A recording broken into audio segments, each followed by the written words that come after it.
Howdy folks, welcome back to my World of Tanks replays with the mighty Jingles. I have quite a few ISU-152 videos up, but I've never actually done a garage review of it, and a couple of people have asked for it in the comments. So, those of you who aren't interested in the garage review part, feel free to skip straight to the action. But for those of you who asked for it, here it is.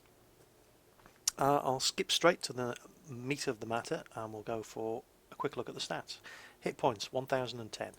It's not a bad amount of health, but as with all tank destroyers, they tend to have lower health than their medium and certainly heavy tank counterparts in the same tier. Now, I don't have any of the Russian medium tanks at tier 8 in my garage. I've sold my T-44, but if we just compare it quickly to, for example, the Panther II, which has 1450 health, you can see that at 1010 health, tank destroyer of the equivalent tier will have roughly 2/3 of the health of an equivalent tier medium. So they are kind of easy to kill if you can find them.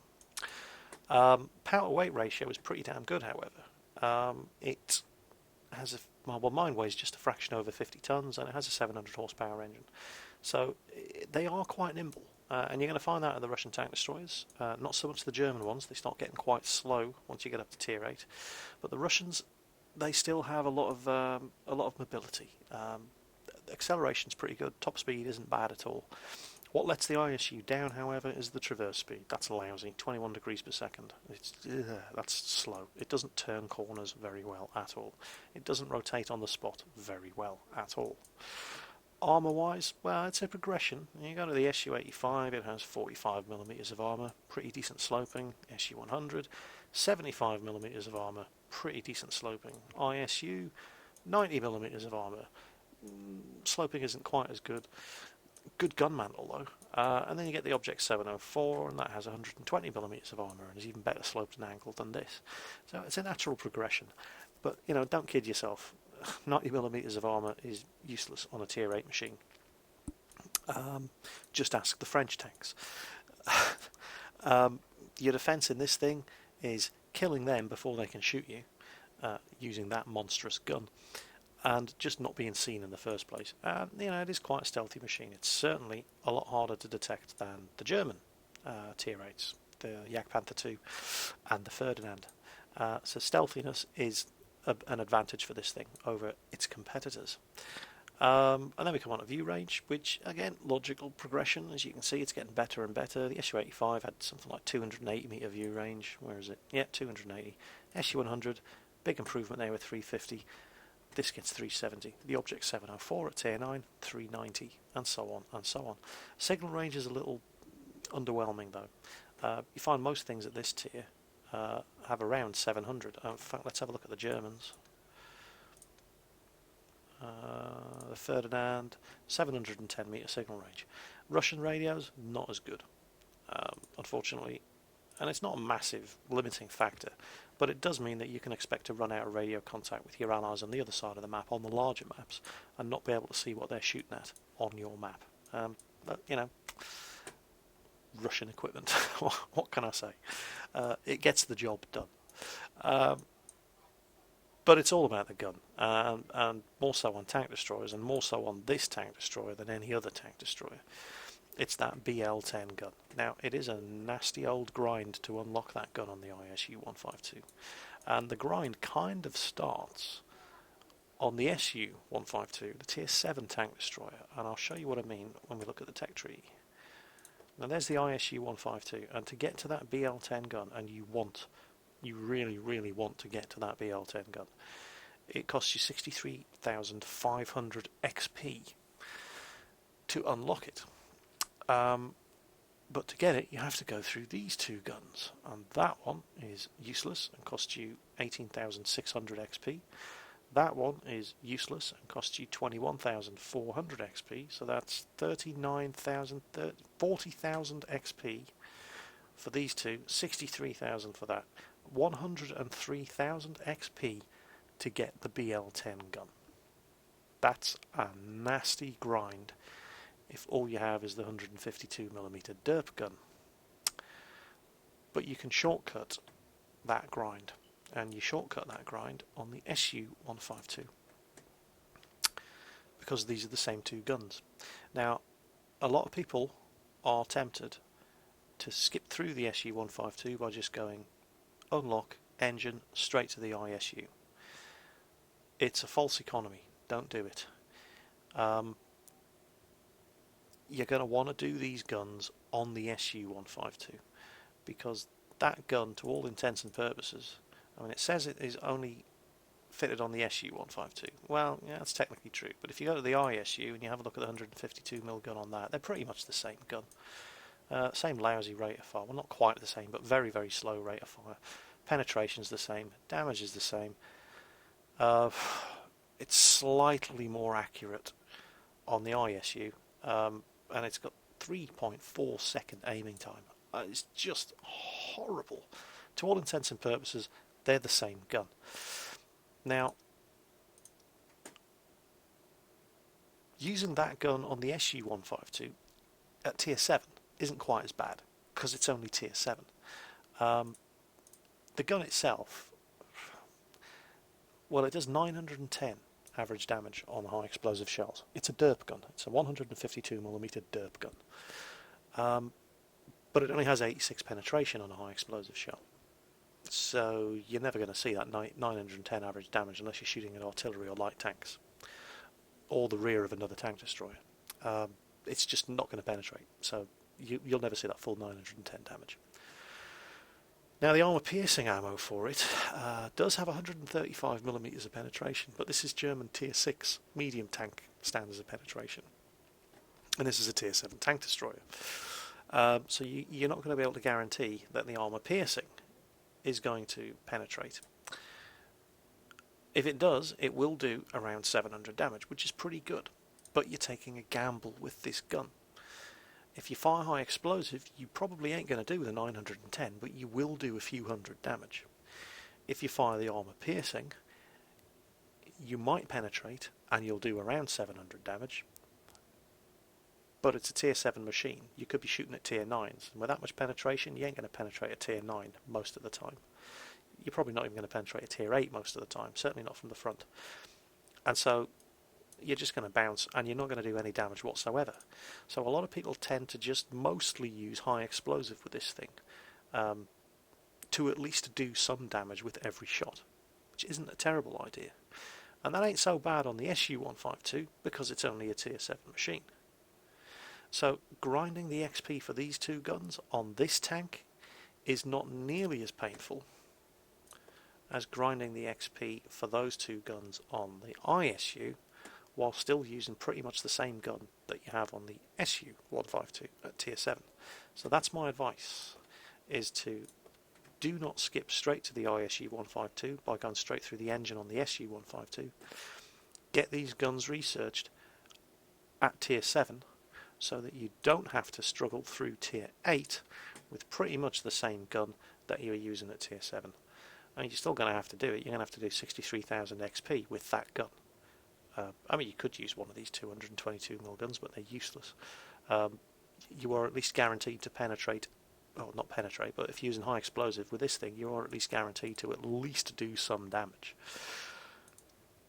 And then 63,000 XP later, you unlock the BL-10. It is all the suffering will be worth it. Look at the stats of this gun. The rate of fire is abysmal. It's around about a 15-second reload between shots. The aiming time is horrible. It's 2.9 to 3.4. It's 3.4 seconds on this, the ISU. It's 2.9 seconds on the Object 704. Uses the same gun. The accuracy, 0.41. It's slightly more accurate than the Object 704. But it has 286mm of penetration and does 750 damage. Just to put this into perspective, okay, that penetration, the E50M has 270mm of penetration. Tier 10 medium tank with the best penetration of any of the tier 10 medium tank guns, and that's still less penetration than the BL-10, and you get this on a tier 8 tank destroyer.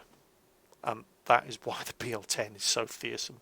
750 average damage. That is the same damage that the Object 704 and the T30 get, and they're tier 9, and that's why you can quite happily take the ISU-152 into a tier 8, 9 or 10 game and still kick ass, and it's all because of that monstrous gun. So, what equipment do you want to fit to your ISU-152 with the BL-10? Well, you need a large caliber tank gun rammer. It has just an awful loading time. And the only thing worse than the loading time is the aiming time. So you need an enhanced gun lane drive. Your third choice, well, camo net, not a bad idea. Binocular telescopes, not a bad idea. Improved ventilation, not a bad idea. Whatever floats your boat, basically. I have plenty of spare camo nets. I stuck a camo net on. I mean, improved ventilation at this level is costing you 600,000 credits. Binocular telescope at this level, 500,000 credits. They're worth equipping, though. Definitely the gun lane drive and the tank gun rammer, because the loading time and the aiming time of this thing are just horrifically bad. But when that thing hits, oh my God, you know all about it. There aren't many people in the game who would disagree that when they see one of these things pointing at them, they crap their pants. And it's only tier 8. Now, crew skills. Well, I've just gone for camouflage, because this thing does not like being shot at. It does not take well to being shot at all. So I've just stacked camouflage on everybody, and I'm nearly at 100%, and then I can start looking for other skills. So once they do reach 100%, what other skills would I think of going for? Well, I would probably go for Sixth Sense on the commander. In fact, once that hits 100%, I might swap it straight for Sixth Sense, because knowing when you've been detected is incredibly useful to a tank destroyer. For the gunner, nah, nothing really. I might just keep camouflage. These skills are not a snapshot, accuracy during rotation. Nah, Deadeye, nah, it's a perk. Screw that. Increases the chance to cause critical damage. You're going to cause critical damage when you hit people with this thing anyway. It's just massive. I mean, I've hit people for over 1,000 with this thing. That 750 is just an average. I don't care about crits. You take a third of their health off, even the biggest tank, when you hit them with this thing. So, nah, camouflage, I don't know. I might go for... I don't know. Really haven't got a clue. Designated target? Well, again, it's a perk. It needs to be at 100%. I might just stick armour on there. I'll maybe go for repairs. Camouflage is all I really care about here. The driver... Yeah, the drivers get some good skills. I might go for clutch braking, because the traverse speed is so bad, and that's going to help a lot with manoeuvring the thing to bring the gun on a target.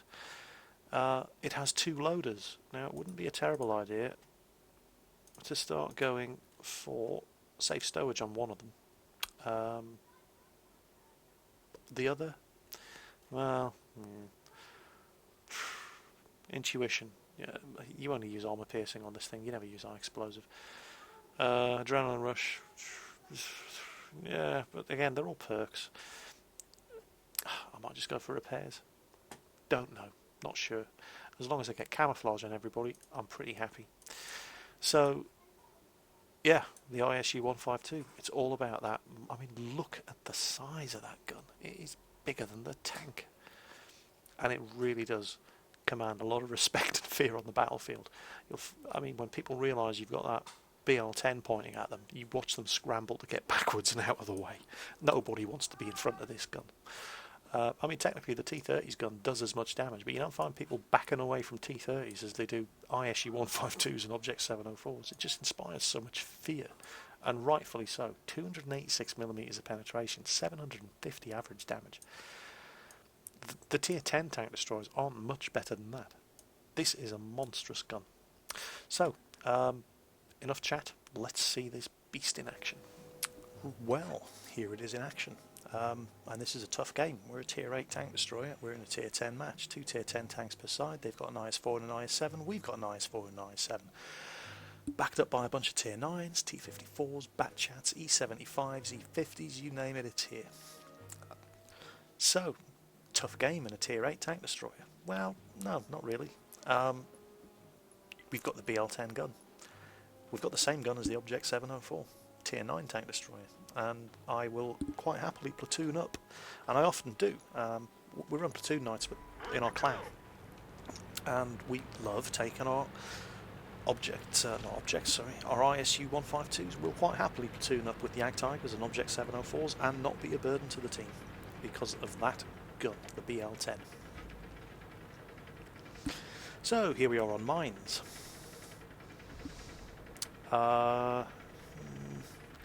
They appear to have the better mediums. So we're all making a rush for the hill, and it looks like we're going to win it. They've got an AMX up there. We've got a T-44 and a Batchat. AMX is taking a beating. So I'm just going to sit here and I'm going to discourage anything else from going up the hill after our two mediums. And it looks all quiet. Oh, there's their Batchat over on the island.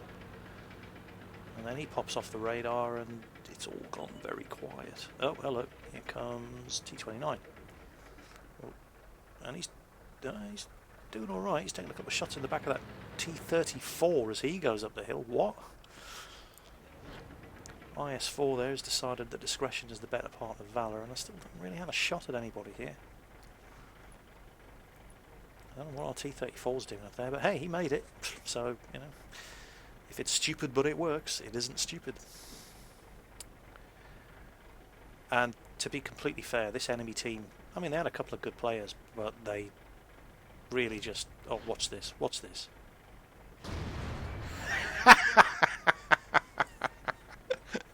Oh, I love that BL-10 gun, I really do. It's just...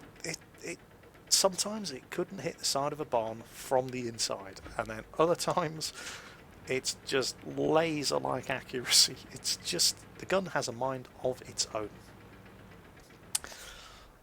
Sometimes it just decides it's going to hit, and sometimes it just decides it's going to miss. And there is nothing you can do about it. Just roll the dice and take your chance. I love that gun, I really do, but it can be so frustrating sometimes. Okay, all I can see of that T-29 is gun, and I ain't going to waste the shot on that. But there's a Batchat behind him. What's he up to?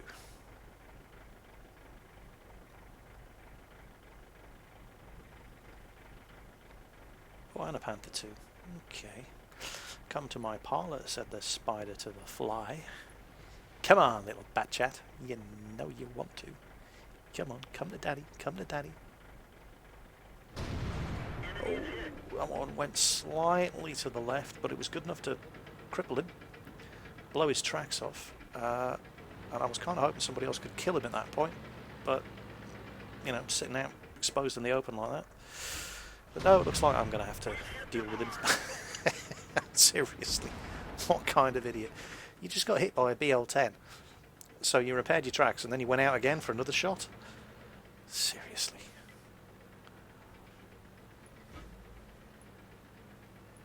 So, we have an E-75 over there. Oh, I can hurt an E-75 with this gun. Easily. I just have to hit it with it. Nah. Yeah, that was a bit of a... kind of rushed that one a little. Now, I'm not in a good spot here. To help that T-54, that E-75 needs to come around this rock. Is he going to? Come on, come on, come on, come on, come on. What's that Panther 2 doing? No, I can't help that T-54 from here. Keeping an eye on the map for that Panther coming over the hill. Come on, E-75. No, T-54. Go around the... Well, he's trying to tease him round. Oh, big hit from artillery. T-54 biding his time there. Oh, that E-75's coming out now. And T-54 can handle him. He's on 3%.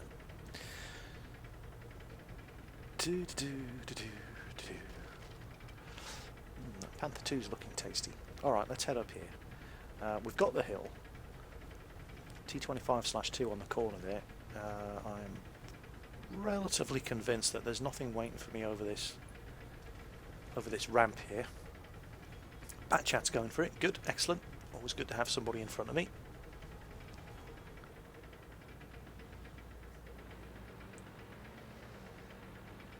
Oh no, he's just trying to get some shots in on that Panther too. Oh, fair enough. And he's down, and yep, and this is what I'm talking about, incompetent enemy teams.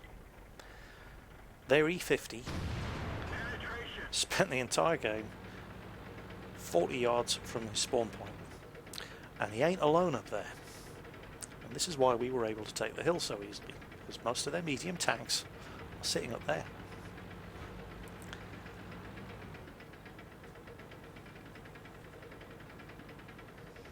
Okay, there's an IS-7 up there, but look at this. T-44, E-50. Oh, hit my driver. Oh, there's a Ferdinand up there as well. Yikes. Okay, first aid kit on my driver.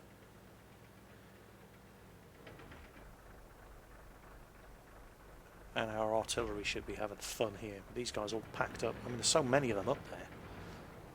Packed together in close quarters. There you go. Artillery killed the T-44. Now I'd like to go and help out with these heavies over on my right, but I don't want to turn my ass on a Ferdinand and an ACMLE and an E50. Oh wait, the E50's dead. Artie must have killed him. I'd love to know where that 30 is. Or I'd love to know that he's not getting ready to... Aha! Okay, don't have a shot at him. He's on the other side of the rocks. Oh, maybe, maybe not. IS-4 killed him. Fine. Now all they have left is that 30 and that IS-7, but... Oh, I've got a shot at that IS-7 from here. Okay.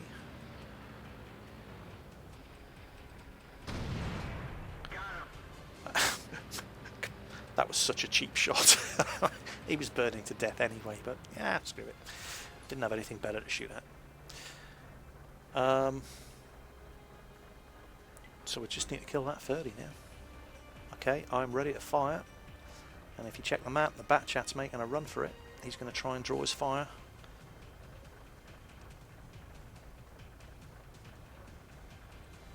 And I can so one-shot this Ferdinand. He's only on 400 health. Boom! Headshot. So that was a fun game. How did we do? Well, 2,300, nearly 2,000, one doubled, so nearly 1,400 XP, 45,000 credits. Oh yeah! 3 killed, 3 damaged, 3 detected, so not bad at all. Any special awards? Nah, not this time. ISU-152. It's a nasty grind. I mean, if you're thinking of getting this thing, I will warn you, it is a nasty grind. Because it's pretty much until you get that BL10 unlocked, and I think the BL10 is 60,000 XP. Until you get that BL10 unlocked, it is just an SU-152, but a tier higher with worse matchmaking. And it is a nasty old grind. A lot of people don't even bother. They just use free XP to get the BL10 gun. Now, if you've got the gold for it, by all means go ahead and do it. I did it the hard way, and it was painful. But once you get that BL10 gun, you can go toe-to-toe with anything in this machine. That gun... You ask anybody and they will tell you that the only gun in this game they are genuinely afraid of is the BL10, because it just has so much damage and penetration. It is an incredible gun when it hits what you're shooting at. And you can't have it all. But I did quite well there. 8 shots fired, 7 hit the target. So that was a good ISU-152 game. You will have lots of very, very, very frustrating ISU-152 games where no matter how long you wait for it to aim, that gun just will not hit what you fire it at. And unfortunately, you got to take the rough with the smooth. But when it comes together, oh my God, it's such a good machine. And you will often see people, I mean, I do it myself when I'm playing something other than the ISU. I look at the team list, and if I see an ISU-152 on the other team, I make it my priority to find out what gun he has before I go anywhere near him. Because if he's got that BL10, never underestimate him. So that was the ISU-152 Tier 8 Russian tank destroyer on mines. Having a great game. I hope you enjoyed the replay, and I'll catch you next time.